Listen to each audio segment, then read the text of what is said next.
Este video será sobre una sección de un curso de milagros. Esta sección es la callada respuesta. Sección cuarta del capítulo 27. Voy a ir leyendo línea por línea y explicando algunas. En la quietud todas las cosas reciben respuesta y todo problema queda resuelto serenamente. Se nos ha dicho muchas veces que hay un solo problema y una sola solución. El único problema, elegir al ego. La única solución, elegir al Espíritu Santo. El único problema es que nosotros, como la mente, como el tomador de decisiones, estamos eligiendo al maestro equivocado. Y hay un maestro mejor, el maestro que nos dio Dios, el Espíritu Santo. También le llamamos Jesús. El nombre que queramos ponerle está bien, pero nos referimos a una voz en nuestra mente, una presencia amorosa en nuestra mente que es perfecto amor, que es perfecta paz, que no tiene ningún pensamiento de ataque ni de defensa. Esto es el Espíritu Santo. Y es el recuerdo de nuestra unidad con Dios y del hecho de que somos inocentes y de que el pecado no existe. Cuando hablamos de inocencia no se debe confundir con ingenuidad. Inocencia en un curso de milagros es santidad, impecabilidad, en el sentido literal de la palabra, sin pecados. Porque el pecado no existe, porque la separación no existe básicamente. Entonces, la única respuesta es el Espíritu Santo. El único error es el ego. Ese es el único problema. Pero se nos dice aquí en la quietud. En la quietud quiere decir cuando hemos hecho a un lado nuestro ego, cuando nos hemos hecho a un lado nosotros mismos como tomador de decisiones y hemos permitido que el Espíritu Santo o que Jesús nos diga la verdad. En una sección anterior de los primeros capítulos Jesús nos dice cuando estés dispuesto a dejar a un lado tu papel de guardián de tu sistema de pensamientos y de entregármelo a mí, yo lo corregiré y te llevaré serenamente al recuerdo de Dios. No recuerdo literal las líneas, pero este es básicamente el mensaje. El mensaje es cuando estés dispuesto a dejar de proteger tu sistema de pensamiento, cuando estés dispuesto a reconocer que estás equivocado, de que no estás en lo cierto y sabes que no estás en lo cierto porque no tienes paz. Cuando estés dispuesto a reconocer que has elegido al maestro equivocado y que no te has sentido bien con esa elección, puedes elegir nuevamente. Más adelante Jesús nos dice, si quieres ser como yo, te enseñaré. Esto lo hemos repetido muchas veces y es muy lindo este pasaje. Si quieres ser como yo, te enseñaré, pues sé que somos iguales. Si quieres ser diferente, aguardaré a que cambies de parecer. Y luego nos dice de que si queremos seguir sus enseñanzas tenemos que elegir nosotros seguirlos. Él nos podría enseñar, pero nosotros tenemos que elegir seguir sus enseñanzas. Y básicamente al final lo vamos a elegir a Él. Recordemos, Jesús representa al Espíritu Santo, un sistema de pensamiento correctivo. Un sistema de pensamiento que es la respuesta a nuestro sistema de pensamiento errado, que era el ego. Así que en la quietud, es decir, en el momento en que me doy cuenta de que estoy atacando o me estoy autoatacando, en el momento en que me doy cuenta de que tengo un pensamiento de ataque o de defensa, un pensamiento de separación, un pensamiento del ego, un pensamiento que quiera demostrar que existe la culpa, que existe el pecado, que existe la separación o que existe alguien bueno y alguien malo, una víctima y un victimario, en el momento en que me dé cuenta de que eso es el submensaje de mi pensamiento, ya sea si estoy pensando en que alguien trató injustamente a uno de mis hermanos o a mí, o que hay un hecho injusto en este mundo, y me lo tomo en serio, eso quiere decir que estoy creyendo en la dualidad, estoy creyendo en la separación, estoy creyendo que hay pecado, estoy creyendo que el Hijo de Dios pecó contra su Padre. Estoy diciendo es real, el pecado existe, la separación existe, la culpa existe. Estoy diciendo alguien no es perfecto y alguien no es totalmente merecedor del amor de mi Padre y por lo tanto no es merecedor de mi amor. Alguien no merece mi perdón, alguien no merece mi bondad. O si yo me siento culpable, estoy diciendo yo no merezco el amor y la bondad de mis hermanos o el de Dios. Entonces, cuando me dé cuenta del submensaje de mi mensaje, el submensaje de mis pensamientos o de mi sentir es dualidad, separación, culpa, ataque, defensa, y me lo tome como algo cierto o significativo, estaré siendo consciente de que estoy en un error. Cuando sea consciente de ese error y no lo vea como un pecado y reconozca, es solo un error, he elegido al maestro equivocado y puedo volver a elegir. Y aquí Jesús nos dice nuevamente, en la quietud todas las cosas reciben respuesta y todo problema queda resuelto serenamente. Y es ahí donde puedo darme cuenta. Por ejemplo, si tuve una discusión con mi pareja, con mi mamá, mi papá, si alguien me robó, si choqué en el auto, si hay un mal día, etcétera, sea lo que sea que esté ocurriendo, alguien cercano está enfermo o yo estoy enfermo, el problema no es eso, el problema no es lo que me dicen mis ojos o lo que me dicen mis oídos o mis sentidos físicos. El problema no es lo que me dice el mundo, el problema no es lo que esté ocurriendo en el guión de esta película. El problema no es todo este sueño, es solo un sueño. El problema es que he elegido al maestro equivocado para mirar eso.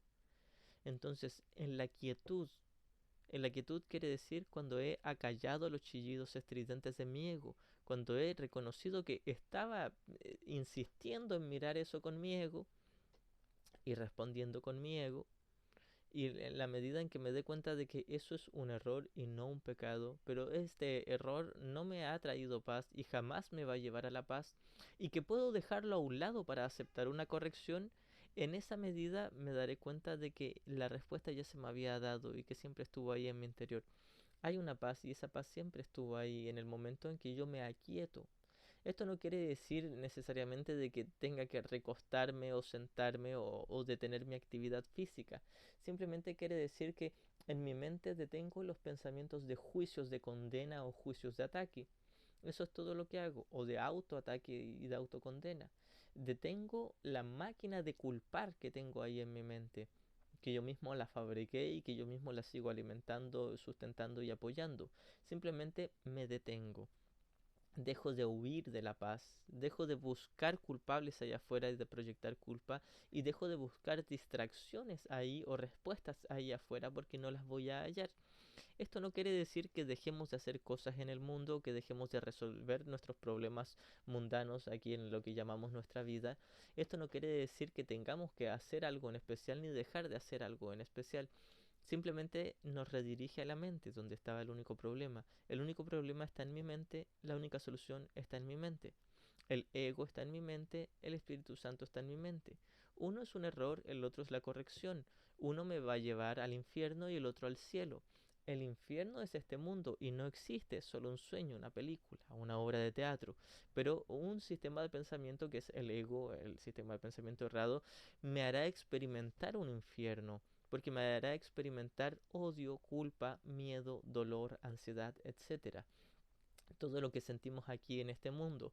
Y la razón, la fuente de todas esas sensaciones no es el mundo, es el maestro que yo elegí en mi mente. Pero si el ego es una ilusión y no existe realmente, quiere decir que todo lo que experimento desde mi ego sigue siendo una ilusión. Es por esto que se nos dice que el miedo no existe, el sufrimiento no existe, el dolor no existe e incluso la muerte no existe. Ni siquiera la vida aquí en este mundo existe. Nada aquí existe y nada de lo que yo siento a través de mi ego existe, pero lo experimento como si fuese real porque ese es mi deseo secreto. Continuamos. Pero en medio del conflicto no puede haber respuesta ni se puede resolver nada, pues su propósito es asegurarse de que no haya solución y de que ninguna respuesta sea simple. Este es el propósito del conflicto.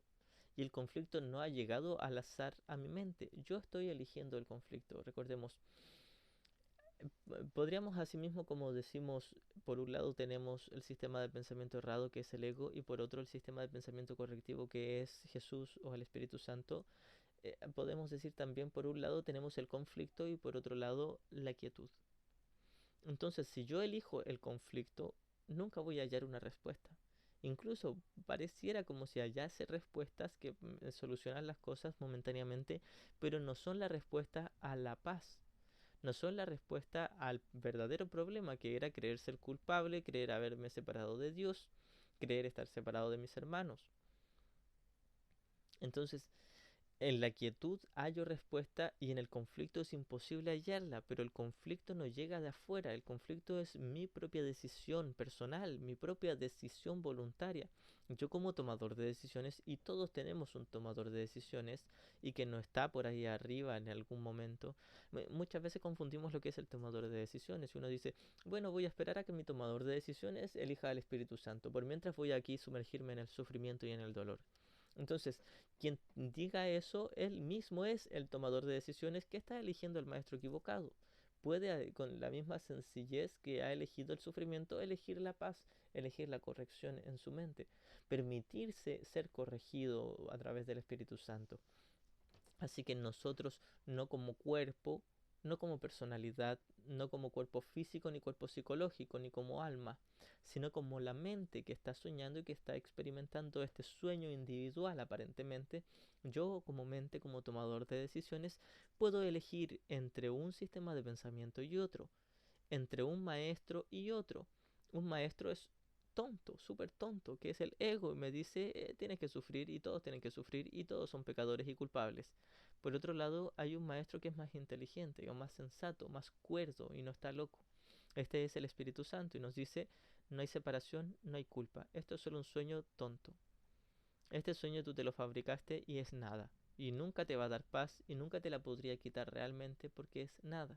Entonces, desde el Espíritu Santo todo este mundo pasa a ser neutro y pasa a ser el sistema, pasa a ser el escenario o el salón de clases donde estamos aprendiendo a perdonar y deshacer la idea de culpa y la idea de separación. Así que el propósito del conflicto es mantenerse a sí mismo. Eso es lo que elegimos. Y elegimos el conflicto, elegimos un pensamiento de ataque o de culpar a mi hermano o un suceso, porque como ya sabemos, las defensas del ego son la negación y la proyección, que en realidad no son del ego, sino del propio tomador de decisiones eligiendo al ego. Así que, como muy profundamente todos nos sentimos horriblemente culpables porque creemos que nos separamos de Dios y lo que creímos hacer todos como una solamente al comienzo, antes de la ilusión de fragmentación.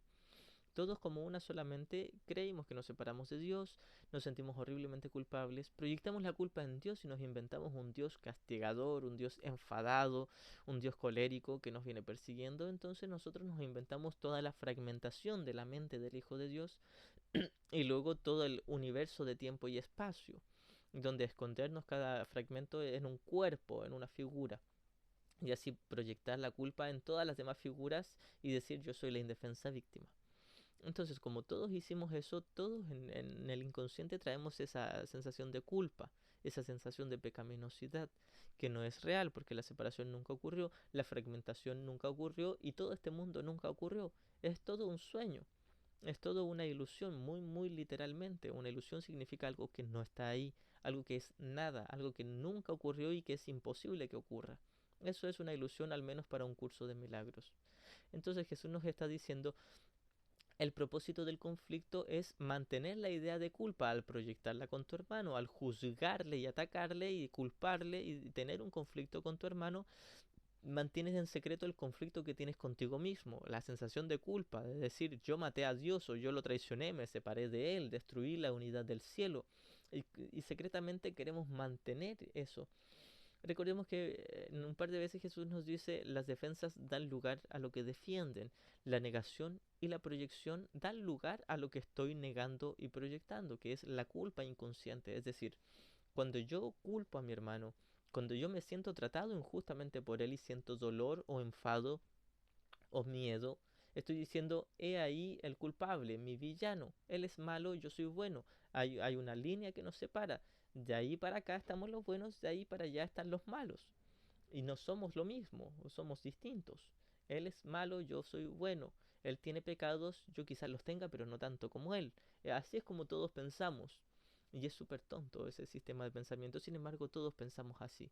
Entonces cuando me doy cuenta de que no tiene lógica, ni coherencia, ni cordura mi sistema de pensamiento, y que el origen de este pensamiento de ataque, de sentirme victimizado y de juzgarle como el malo, el injusto, o el irresponsable, el egoísta, etcétera, el origen es mi propia idea de ser culpable. Me siento herido, me siento dolido, atemorizado o enrabiado solo porque me siento culpable y quiero proyectar culpa en alguien.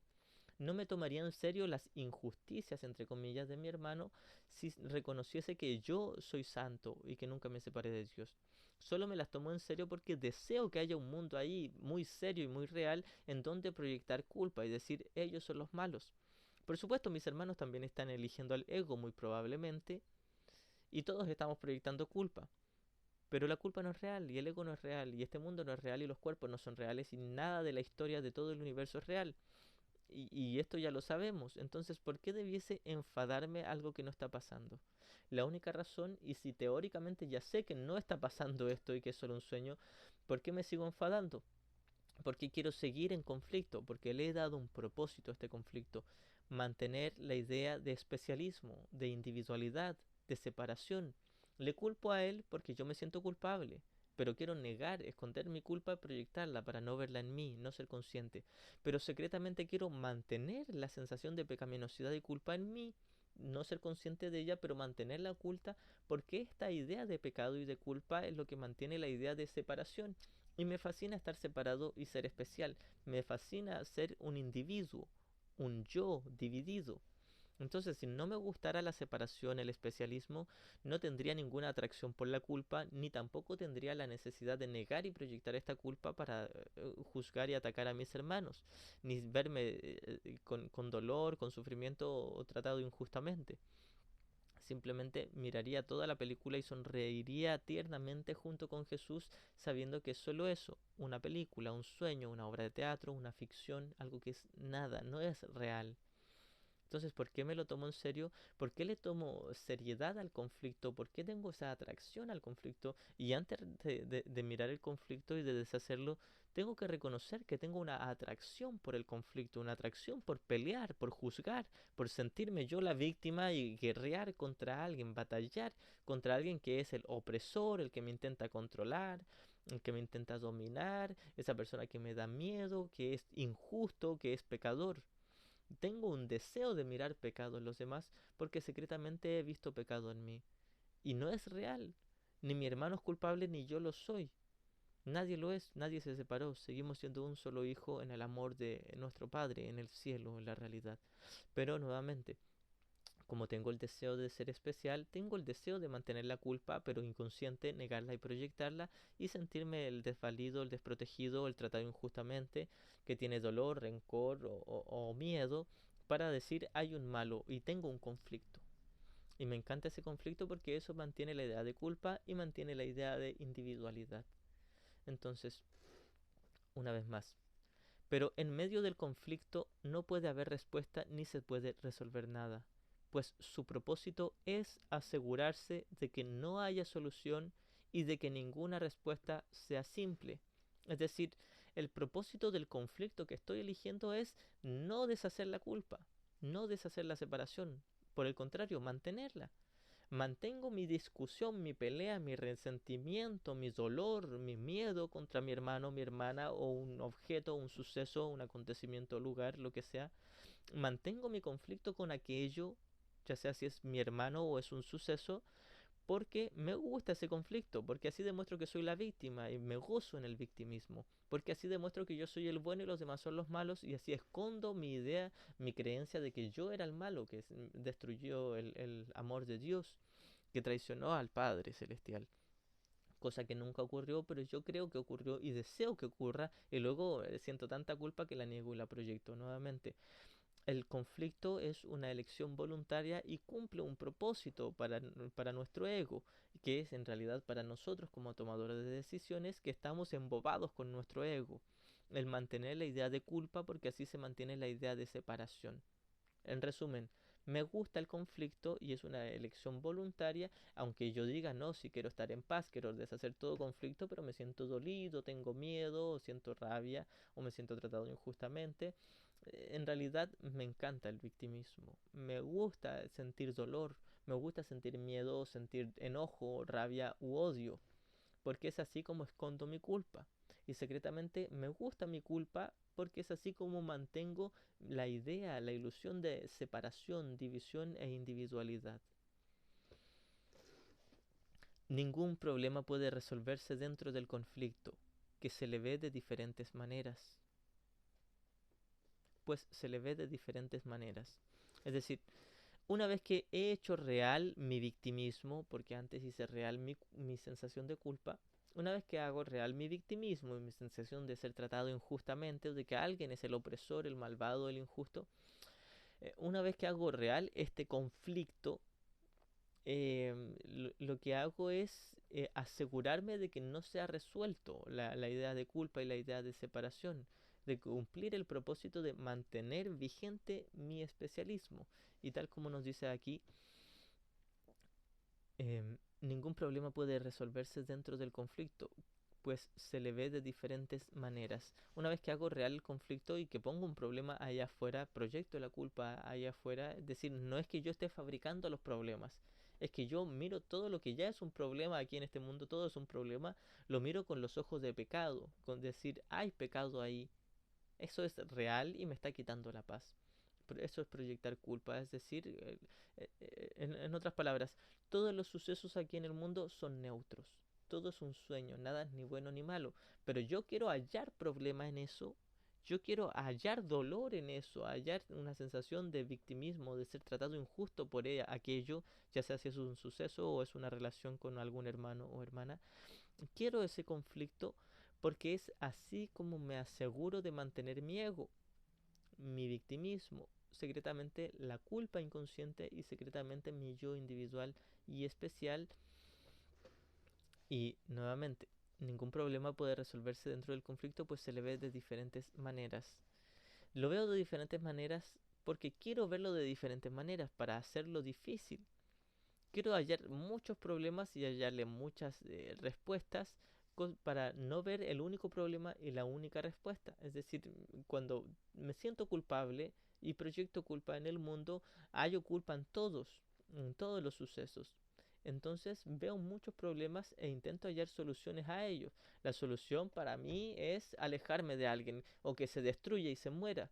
La solución es quitar eso de mi camino. La solución es atacar, la solución es ofender, humillar, la solución es o conseguir eso, etcétera. Entonces hallo soluciones ahí afuera y las hallo de diferentes maneras porque tengo miedo de ver la única solución, la única respuesta, la callada respuesta, que sería perdonar y unirme a mis hermanos, deshacer la idea de estar separados y deshacer la idea de separación con Dios, recordar que somos uno con Dios y despertar en su infinito amor.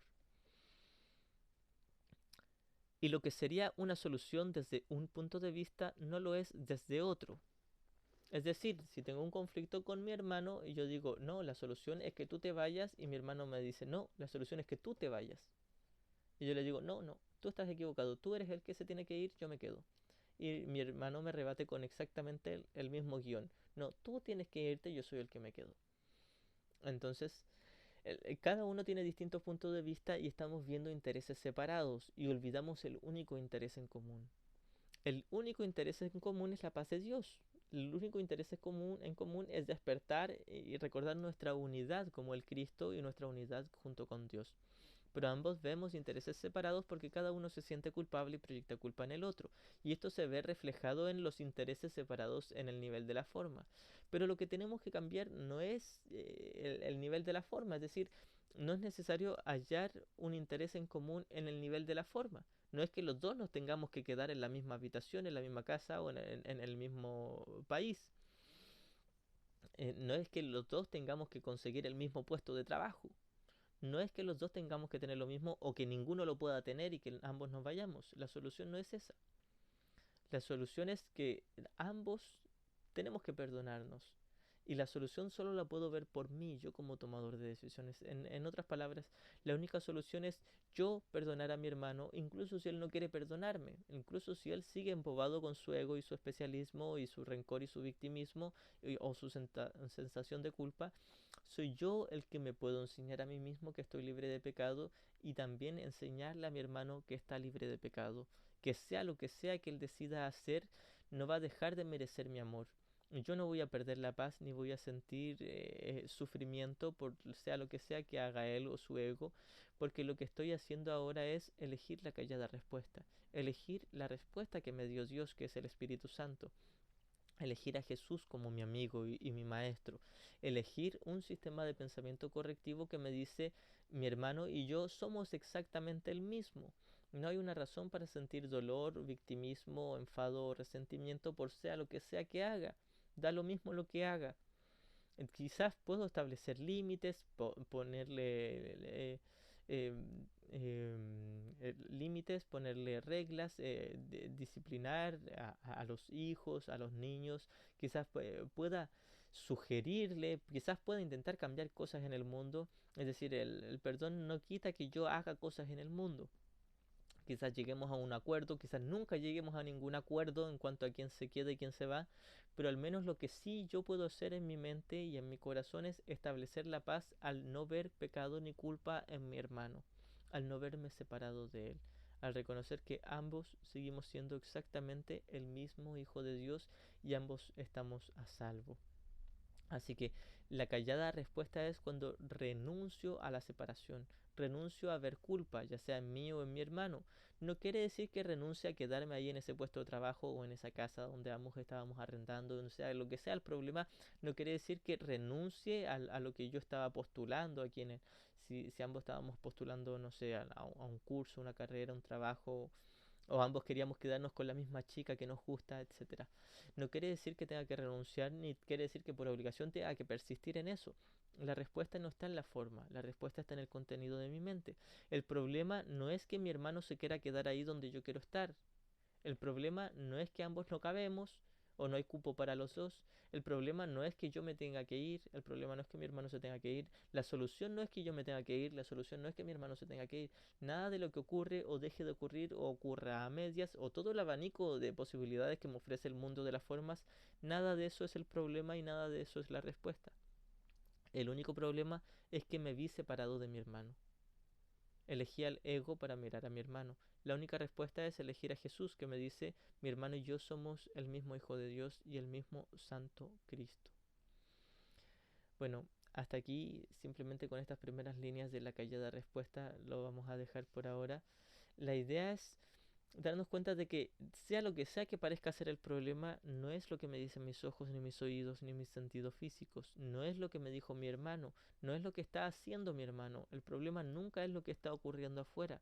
No es que alguien está siendo injusto conmigo, no es que alguien me deba dinero, no es que alguien me robó, nada de lo que ocurra dentro de todo el sueño, de todo lo que yo llamo vida, nada de eso es el problema y nada de los cambios que pueda haber en relación a eso es la solución. Esto no quiere decir que yo no pueda dar soluciones físicas en los problemas concretos. Simplemente quiere decir que si yo no tengo paz, he elegido al maestro equivocado.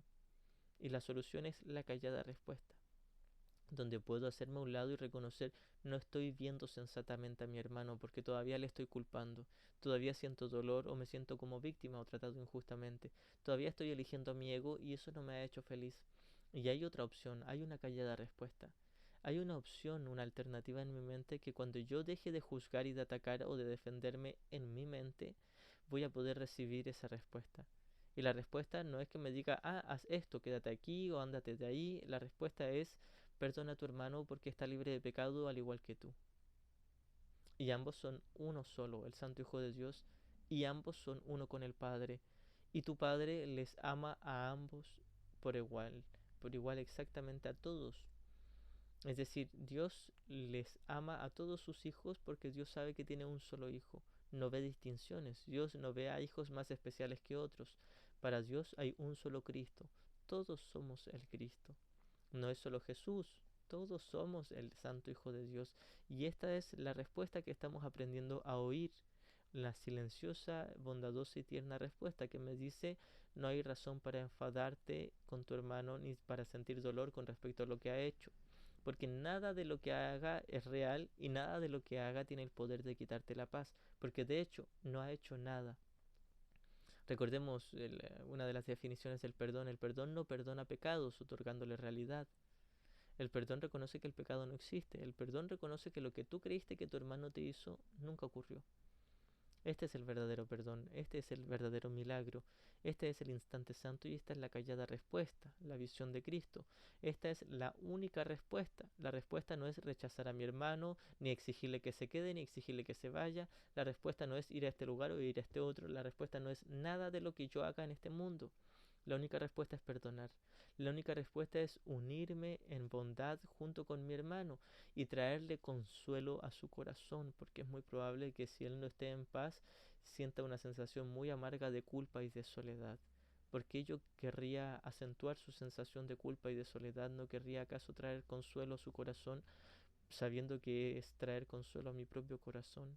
¿No quisiera ahora enseñarle que está libre de pecado, sabiendo que sólo así podré yo aprender que estoy libre de pecado?